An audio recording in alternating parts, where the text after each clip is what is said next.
ओम नमः शिवाय। ओम नमो भगवते वासुदेवाय नमः। आप सभी को अपने YouTube चैनल में स्वागत है। देवता बोले, हे महर्षि, पूर्व काल में जब राजा नहुस के द्वारा लोगों को कष्ट पहुंचाया जा रहा था, उस समय आपने संसार के हित के लिए उन्हें इंद्र पद से भ्रष्ट किया और इस प्रकार लोक का कांटा दूर करके आप जगत के आश्रयदाता हुए। जिस समय पर्वतों में श्रेष्ठ विंध्याचल सूर्य के ऊपर क्रोध करके बढ़कर बहुत ऊंचा हो गया था, उस समय आपने ही उसे नतमस्तक किया। तब से आज तक आपकी आज्ञा का पालन करता हुआ पर्वत बढ़ता ही नहीं। जब सारा जगत अंधकार में आच्छित हो रहा था और प्रजा मृत्यु से पीड़ित होने लगी, उसी समय आपको ही अपना रक्षक समझकर प्रजा आपकी शरण में आई और उससे आपके द्वारा परम आनंद एवं भातिक शांति की प्राप्ति हुई। जब जब हम लोगों पर भय का आक्रमण हुआ, तब तब सदा ही आपने हमें शरण दी है। इसीलिए आज भी हम आग्रह आपसे एक बार की याचना करते हैं। आप वरदाता हैं, अतः हमारी इच्छा को पूर्ण कीजिए। भीष्म जी ने पूछा कि हे महामुनि, क्या कारण था जिससे कि विंध्य पर्वत सहसा ही क्रोध से मूर्छित होकर बढ़कर बहुत ऊंचा हो गया था? भीष्म जी के इस प्रश्न का उत्तर देते हुए पुलस्त जी ने कहा कि सूर्य प्रतिदिन उदय और अस्त होने के कारण सूर्यमय महापर्वत गिरिराज मेरु की परिक्रमा किया करते हैं। एक दिन सूर्य को देखकर विंध्याचल ने उन्हें कहा, भास्कर, जिस प्रकार आप प्रतिदिन मेरु पर्वत की परिक्रमा किया करते हैं, उसी प्रकार से मेरी भी कीजिए। अब यह सुनकर सूर्य ने गिरिराज विंध्य से कहा कि हे शैल, मैं अपनी इच्छा से मेरु की परिक्रमा नहीं करता। जिन्होंने इस संसार की सृष्टि की है, उस विधाता ही मेरे यह मार्ग नियत कर दिया है। उनके ऐसा कहने पर विंध्याचल को सहसा ही क्रोध आया और वह सूर्य तथा चंद्रमा का मार्ग रोकने के लिए बढ़कर बहुत ऊंचा हो गए। तब इंद्र आदि संपूर्ण देवता ने जाकर बढ़ते हुए गिरिराज विंध्याचल को रोका, किंतु उसने उनकी बात नहीं मानी। तब वे महर्षि अगस्त्य के पास जाकर बोले, हे मुनीश्वर, शैल राजा क्रोध के भस्मीभूत होकर सूर्य, चंद्रमा तथा नक्षत्रों का मार्ग रोक रहा है और उसका कोई निवारण नहीं कर पाता।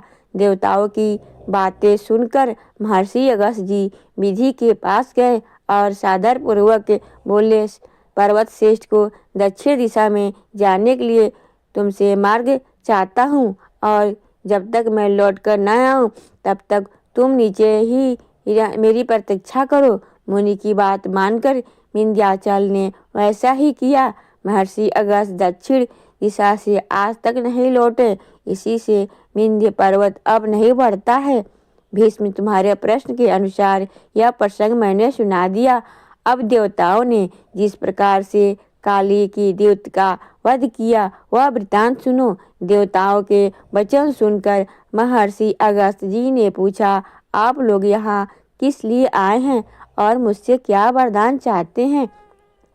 उनके इस प्रकार पूछने पर देवताओं ने कहा, हे महात्मने, हम आपसे एक अद्भुत वरदान चाहते हैं। हे महर्षि, आप कृपा करके समुद्र को पी जाइए। आपको ऐसा करने पर हम लोग देवद्रोही काले नामक दैत्यों को उनके सगे संबंधी सहित मार डालेंगे। महर्षि ने कहा, बहुत अच्छा देवराज ने आप लोगों की इच्छा अनुसार अवश्य पूर्ण करूँगा। ऐसा कहकर वे देवताओं और तप सिद्धि मुनियों के साथ जल निधि समुद्र के पास गए। उनके द्वारा अद्भुत कर्म को देखने की इच्छा से बहुतरी मनुष्य, नाग, गंधर्व, यक्ष और किन्नर भी उन महात्मा के पीछे पीछे गए। महर्षि सहसा ही समुद्र के तट पर जा पहुँचे। समुद्र भीषण गर्जना कर रहा था। वह अपनी उतावल तरंगों से नृत्य करता हुआ जान सा पड़ता था। महर्षि अगस्त के साथ संपूर्ण देवता, गंधर्व, नाग और महामुनि जब महासागर के किनारे पहुँचे तब महर्षि ने समुद्र को पी जाने की इच्छा से उन सबको लक्ष्य करके कहा, हे देवगण, संपूर्ण लोगों का हित करने के लिए इस समय मैं इस महासागर को पी लेता हूँ। अब आप लोगों को जो भी कुछ करना है सिद्ध कीजिए। यूँ कहकर वे सबके देखते ही देखते ही समुद्र को पी गए। अब यह देखकर देवता और इंद्र आदि को बड़ा विस्मय हुआ तथा महर्षि की यह स्तुति करते हुए कहने लगे, हे भगवान, आप हमारे रक्षक और लोगों को नया जन्म देने वाले हैं। आपकी कृपा से देवताएं सहित संपूर्ण जगत का सभी उच्छेद नहीं कर सकता। इस प्रकार संपूर्ण देवता उनका सम्मान कर रहे थे। प्रधान गंधर्व हर्षनाद कर रहे थे और महर्षि के ऊपर दिव्य पुष्पों की वर्षा हो रही थी। उन्होंने समूचे महासागर को जल शून्य कर दिया। जब समुद्र में एक बूंद भी पानी ना रहा तो संपूर्ण देवता हर्ष से भरकर हाथों में दिव्य आयुष लिए दानों पर प्रहार करने लगे। महाबली देवताओं का वेग असुरों के लिए अश्य हो गया। उनकी मार खाकर भी वे भीमकाय दानव दो घड़ी तक घमासान युद्ध करते रहे, किंतु वे पवित्र आत्मा मुनियों की तपस्या से दग्ध हो चुके थे। इसीलिए पूर्व शक्ति लगाकर यत्न करते रहने पर भी देवताओं के हाथ से मारे गए और जो मरने से बचे रहे वो पृथ्वी फाड़कर पाताल में घुस गए। दानव को मरा देखकर देवताओं ने नाना प्रकार के वचनों द्वारा मुनि श्रेष्ठ अगस्त जी का स्तवन किया तथा इस प्रकार कहा। देवता बोले, हे महामाग, आपकी कृपा से संसार के लोगों को बड़ा सुख मिला। काल के दानव बड़े ही क्रूर और पराक्रमी थे, वे सब आपकी शक्ति से मारे गए। लोक रक्षक महर्षि, अब इस समुद्र को भर दीजिए। आपने जो जल पिया है वह सब वापस छोड़ दिए। उनके ऐसा कहने पर मुनिश्रेष्ठ अगस्त जी बोले, यह जल तो मैंने पचा लिया, अब समुद्र को भरने के लिए आप लोग कोई दूसरा उपाय सो। महर्षि बात सुनकर देवताओं को बड़ा विस्मय हुआ और विषाद भी। यह वहाँ इकट्ठे हुए सब लोग एक दूसरे की अनुमति लेकर मुनिवर अगस्त को प्रणाम करके जैसे आए थे वैसे ही लौट गए। अब देवता लोग समुद्र को भरने के लिए विषय में परस्पर विचार करते हुए ब्रह्मा जी के पास गए। वहां पहुंचकर उन्होंने हाथ जोड़कर ब्रह्मा जी को प्रणाम किया और समुद्र के पुनः भरने का उपाय पूछा। तब लोक पितामह ब्रह्मा जी ने उनको कहा, देवताओं, तुम सब लोग अपनी इच्छा के अनुसार अपने अपने अभीष्ट स्थान को लौट जाओ। अब बहुत दिनों के बाद समुद्र अपनी पूर्वावस्था को प्राप्त होगा। महाराज भगीरथ अपने कुटुंबी जनों को तारने के लिए गंगा जी को लाएंगे और उन्हीं के जल से पुनः समुद्र को भर देंगे। ऐसा कहकर ब्रह्मा जी ने देवताओं और ऋषियों को भेज दिया। पुलस जी कहते हैं कि हे राजन, अब मैं तुम्हारे लिए सप्त सप्तियों की आश्रम का वर्णन करूंगा।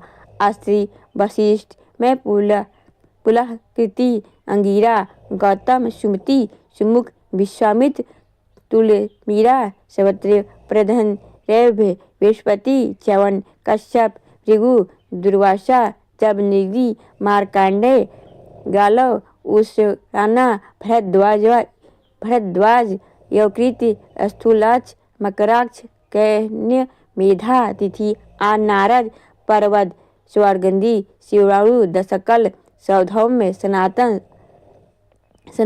सनानंद, अकृत, वर, जन्मदिग्नि, कुमार, परशुराम, अष्टक तथा कृष्ण के देवपाल। यह सभी ऋषि महर्षि अपने पुत्रों और ऋषियों के साथ पुष्कर में आकर तपस्वियों के आश्रम में रह चुके हैं तथा सबने इंद्रियों संयम और शौच संदोपादि नियमों पालन पूर्वक पूरी चेष्टा के साथ तपस्या की है, जिससे फलस्वरूप उन्हें इंद्रिय, जल, धैर्य, सत्य, क्षमा, सरलता तथा दान, दया और दान आदि सद्गुणों से प्रतिष्ठा हुई है।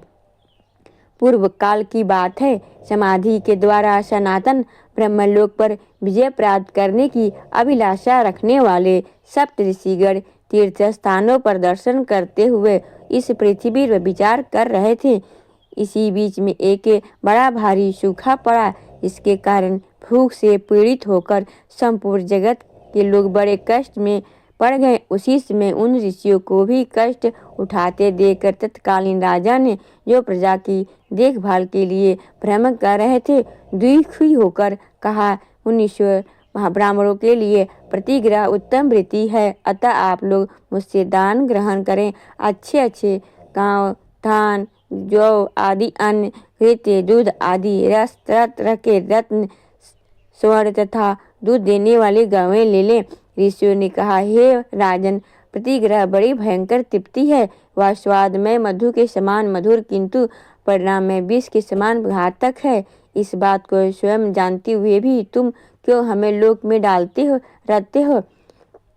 10 कसाईयों के समान एक चक्री के अर्थात कुम्हार या तेली के 10 चक्रियों के समान एक शराब बेचने वाला, 10 शराब बेचने वाले को एक समान एक वेश्या और 10 वेश्याओं के समान एक राजा होता है, जो प्रतिदिन 100,000 हत्याओं का संग्रहण करता है। वह सौरिक है, राजा भी उसी के समान माना गया है। अतः राजा का परिग्रहण अत्यंत भयंकर है। जो ब्राह्मण लोभ से मोहित होकर राजा का प्रतिग्रहण स्वीकार करता है, वह त्रामिस आदि घोर नरकों में पकाया जाता है। अतः महाराज, तुम अपने दान के साथ ही यहाँ से पधारो, तुम्हारा कल्याण हो। यह दान दूसरों को दे देना। हम यह कहकर वे सब ऋषि वन में चले गए। तदंतर राजा की आज्ञा से उसके मंत्रियों ने गुड़हल के फलों में सोना भरकर उन्हें पृथ्वी पर बिखेर दिया। सप्तऋषि अन्न के दाने बीनते हुए वहां पहुंचे तो उन फलों को भी उन्होंने हाथ में उठाया। उन्हें भारी जानकर अत्रि ने कहा कि यह फल ग्रहण करने योग्य नहीं है। हमारी ज्ञान शक्ति मुंह पर पर्दा नहीं पड़ा, हम मंदबुद्धि नहीं हो गए हैं, हम समझदार हैं, ज्ञानी हैं। अतः इस बात को भांति भांति समझते हैं कि यह गुलर के फल स्वरूप में स्वर है। धन सिर्फ इसी लोक को आनंद करता है, मृत्यु के बाद तो वह बहेड़ी अर्थात कटु परिणाम को उत्पन्न करता है। अतः जो सुख एवं अनंत पद की इच्छा रखता हो, उसे तो इसे कदापि नहीं लेना चाहिए। वशिष्ठ जी ने कहा, इस लोक में धन संचय की अपेक्षा तपस्या का संचय ही श्रेष्ठ है। जो सब प्रकार के अलौकिक संग्रहों का परित्याग कर देता है, उसके द्वारा उद्रभाव शांत हो जाते हैं। संग्रह करने वाला कोई भी मनुष्य ऐसा नहीं है जो सुखी रह सके। ब्राह्मण जैसे जैसे प्रतिग्रह का त्याग करता है, वैसे संतोष के कारण उसके ब्रह्म तेज की वृद्धि होती है। एक और अग्नि चिंता और दूसरी ओर राज को तराजू में रखकर तौला गया तो राज की अपेक्षा अग्नि चिंता का ही पलड़ा भारी रहा। इसीलिए जीत आत्मा पुरुष के लिए कुछ भी ही संग्रह ना करना श्रेष्ठ होता है। कश्यप जी बोले, धन संपत्ति मुंह में डालने वाली होती है और मोह नरक में गिराता है। इसीलिए कल्याण चाहने वाले पुरुष को अनर्थ के समान अर्थ का दूर से ही परित्याग कर देना चाहिए। जिसको धर्म के लिए धन संग्रह की इच्छा होती है, उसके लिए उस इच्छा का त्याग करना ही श्रेष्ठ है, क्योंकि कीचड़ को मारकर धोने वाली अपेक्षा से उसका स्पर्श न करना ही उत्तम है। धन के द्वारा जिस धर्म का साधन किया जाता है, वह अक्षयशील माना गया है। दूसरे के लिए जो धन का परित्याग करता है, वही अक्षय धर्म है, वही मोक्ष की प्राप्ति करने वाला है। भद्रराज जी ने कहा, अब जब मनुष्य का शरीर जीर्ण होता है, तब उसके दांत और बाल भी पक जाते हैं, किंतु धन और जीवन की आशा बूढ़े होने पर भी जीर्ण नहीं होती, वह सदा नवी ही बनी रहती है। जैसे दर्जी सुई से वस्त्र में सूत का प्रवेश कराता है, उसी प्रकार तिष्ठा रूपी सुई जी संसार रूपी सूत्र का विस्तार होता है, कहीं और छोर नहीं होता। उसका पेट भरना कठिन होता है। यह सैकड़ों दोषों के लिए ढोड़ फिरती है, उसके द्वारा बहुत से अधर्म होते हैं। अतः कृष्णा का तृष्णा का यही उचित है। गौतम ऋषि बोले, इंद्रियों के लोभग्रस्त होने से सभी शिष्य संकट में पड़ जाते हैं। इसे चित्त में संतोष है, उसके लिए सर्वत्र धन संपत्ति भरी हुई है। जिसके पैर छूते हैं उसके लिए सारी पृथ्वी मानो चमड़े से पड़ी है। संतोष रूपी अमृत ने तृप्त एवं शांत चित्त वाले पुरुषों को जो सुख प्राप्त होता है वह धन के लोभ से इधर उधर दौड़ने वाले लोगों से कहाँ प्राप्त हो सकता है। असंतोष ही सबसे बढ़कर दुख है और संतोष ही सबसे बड़ा सुख है। अतः सुख चाहने वाले पुरुष को सदा ही संतुष्ट रहना चाहिए। विश्वामित्र जी ने कहा, किसी कामना की पूर्ति चाहने वाले पुरुष की यदि एक कामना पूर्ण होती है तो दूसरी नहीं उत्पन्न होकर उसे पुनः बाण के समान भी खींचने लगती है। भोगों की इच्छा उपभोग के द्वारा कभी शांत नहीं होती। प्रतितु की घी डालने में प्रज्वलित होने वाली अग्नि की भांति वह अधिकाधिक बढ़ती जाती है। भोग की अभिलाषा रखने वाला पुरुष मोहवश कभी सुख नहीं पाता। जब नदिग्नि ऋषि बोले कि जो प्रतिग्रह लेने की शक्ति रखते हुए भी उसे ग्रहण नहीं करता वह दानी पुरुष मिलने वाले सनातन लोगों को प्राप्त होता है। जो ब्राह्मण राजा से धन लेता है वह महर्षियों द्वारा शोक करने से योग्य है। उस मूर्ख को नरक यातना का भय नहीं दिखाई देता। प्रतिग्रह लेने से असमर्थ होकर भी उसके प्रवृत्त नहीं होना चाहिए, क्योंकि प्रवृत्त ग्रह से ब्राह्मणों का ब्रह्म तेज नष्ट हो जाता है। अधुरंती ने कहा, तृष्णा का आदि अंत नहीं है, वह सदा शरीर के भीतर ही व्याप्त रहती है। दुष्ट बुद्धि वाले पुरुषों के लिए जिसका त्याग करना उचित है कठिन है, जो शरीर के जीर्ण होने पर भी जीर्ण नहीं होती तथा वे प्राणांतकारी रोग के समान है, उसे तृष्णा का त्याग करने वालों को ही सुख मिलता है। पशु के बोले धर्म परायण विद्वान पुरुष जैसा आचरण करते हैं, आत्म कल्याण की इच्छा करने वाले विद्वान पुरुष को वैसा ही आचरण करना चाहिए। ऐसा कहकर धीरतापूर्वक नियमों का पालन करने वाले ये सभी महर्षि उन सुवरयुक्त फलों को छोड़कर अन्यत्र चले गए। घूमते निवाते चे मध्य पुष्कर में गए। वहां अकस्मात आए हुए सुनसख नामक परी राजा के से उनकी भेंट हुई। उनके साथ वे किसी वन में गए। वहां उन्हें एक बहुत बड़ा सरोवर दिखाई दिया जिसका जल कमलों से आच्छादित था। वे सब के सब उस सरोवर किनारे बैठ गए और कल्याण का चिंतन करने लगे। उसमें सुनासक ने सुधा से पीड़ित उन समस्त मुनियों से इस प्रकार कहा, महर्षि आप सब लोग बताइए भूख की पीड़ा कैसे होती है। तब महर्षि ने कहा, भक्ति अखंड गधा चक्र तोमर और बाणों से पीड़ित किए जाने पर मनुष्य को जो वेदना होती है वह भी भूख को पीड़ा के सामने मात हो जाती है। दमा खांसी क्षय ज्वर और मृगी आदि रोगों को कष्ट पाते हुए मनुष्य को भी भूख की पीड़ा उन सब की अपेक्षा अधिक जान पड़ती है। जिस प्रकार सूर्य की किरणें में पृथ्वी का सारा जल खींच लिया जाता है, उसी प्रकार पेट की आग से शरीर की समस्त नाड़ियां सूख जाती है। क्षुधा से पीड़ित मनुष्य को आंखें से कुछ नहीं सूझ पड़ता, उसका सारा अंग जलता और सूखता जाता है। भूख की आग प्रज्वलित होने पर मनुष्य गूंगा बहरा जड़ पंगु भयंकर तथा मर्यादाहीन हो जाता है। लोग क्षुधा से पीड़ित होने पर माता पिता स्त्री पुत्र कन्या भाई तथा स्वजनों का भी परित्याग कर देते हैं। भूख से व्याकुल मनुष्य ना पितरों की भली भांति पूजा कर सकता है और ना ही देवताओं का, ना गुरुजनों का सत्कार कर सकता है, ना ऋषियों का तथा अभक्तों का। इस प्रकार अन्न का मिलने पर वह देहधारी प्राणियों में वह सभी दोष आ जाते हैं। इसीलिए संसार में अन्न से बढ़कर ना तो कोई पदार्थ हुआ है और ना तो होगा। अन्न ही संसार का मूल है। सब कुछ अन्न के ही आधार पर टिका हुआ है।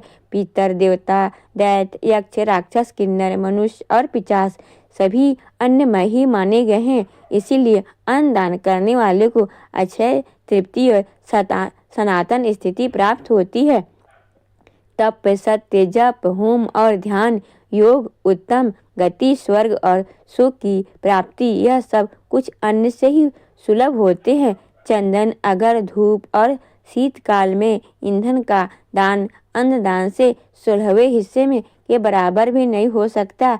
अन्न ही प्राण, बल और तेज है। अन्न ही पराक्रम है। अन्न से ही तेज की उत्पत्ति और वृद्धि होती है। जो मनुष्य सदा पूर्वक भूखों को अन्न देता है वह ब्राह्मण स्वरूप होकर ब्रह्मा जी के साथ आनंद मनाता है। जो एकाग्रचित्त होकर अमावस्या को श्राद्ध में अन्नदान का महात्म मात्र को सुनता है उसके पितर आजीवन संतुष्ट रहते हैं। इंद्रिया संयम और मनोवृत्ति से युक्त ब्राह्मण सुखी एवं धर्म के भागी होते हैं। दम, दान एवं यम यह तीनों दर्शनों पुरुषों द्वारा बताए हुए धर्म हैं। इसमें भी कोई विशेषता दम ब्राह्मणों का सनातन धर्म है। दम तेज को बढ़ाता है। दम परम पवित्र और उत्तम है। दम से पुरुष पाप रहित एवं तेजस्वी होता है। संसार में जो कुछ नियम, धर्म, शुभ कार्य, संपूर्ण योग का फल है उन सब की अपेक्षा दम का महत्व अधिक है। दम के बिना दान रूपी की यथावत शुद्धि नहीं हो सकती। दम से ही यज्ञ और दम से ही दान की प्राप्ति होती है। इस इंद्रियों का दमन नहीं किया उसने वन में रहने से कुछ भी क्या लाभ है, तथा जिसके मन में और इंद्रियों का भली भांति जहाँ तहाँ दमन किया है उसको घर छोड़कर किसी भी आश्रय में रहने की क्या आवश्यकता है। जितेंद्रिय पुरुष निवास करता है जहाँ उसके लिए वही स्थान वन एवं महान आश्रम है। जो उत्तम शील और आचरण से रत है, जिसने अपनी इंद्रियों को काबू कर लिया है तथा जो सदा सरल भाव से रहता है उसको आश्रम में क्या प्रयोजन। विषययुक्त मनुष्य को वन से भी दोष बन जाते हैं तथा घर में रहकर भी यदि पांचों इंद्रियों का निग्रह कर लिया जाए तो वह तपस्या ही है। जो सदा शुभ कर्म में प्रवृत्त होता है उस वितराग पुरुष के लिए घर की तपोवन है। केवल शब्द, सार्थ, व्याकरण ही चिंतन में लगे रहने वाले का मोक्ष नहीं होता तथा लोगों का मन बहलाने में भी उसकी प्रगति है, उसको भी मुक्ति नहीं मिलती। जो एकांत में रहकर दृढ़तापूर्वक नियमों का पालन करता, इंद्रियों की आसक्ति को दूर कर हटाता, अध्ययन तम के चिंतन के मत लगाता और सर्वदा अहिंसा का प्रतिपालन करता है, उसी का मोक्ष निश्चित है। जितेंद्रिय पुरुष सुख से सोता और सुख से जागता है। वह संपूर्ण भूतों के प्रति समान भाव रखता है। उसके मन में हर्ष, शोक आदि विकार नहीं आते। छोड़ा हुआ सिंह और अत्यंत दोष से भरा हुआ सर्प तथा सदा कुपित रहने वाला शत्रु भी वैसा अनिष्ट नहीं कर सकता जैसा कि संयम रहित कर डालता है। आज की कथा का यहीं पर समापन करती हूँ। इसकी आगे का वृतांत आप कल की कथा में सुनेंगे। अगर आपको यह जानकारी अच्छी लगी हो तो वीडियो को लाइक करें, शेयर करें, सब्सक्राइब करें। ओम नमो भगवते वासुदेवाय नमः।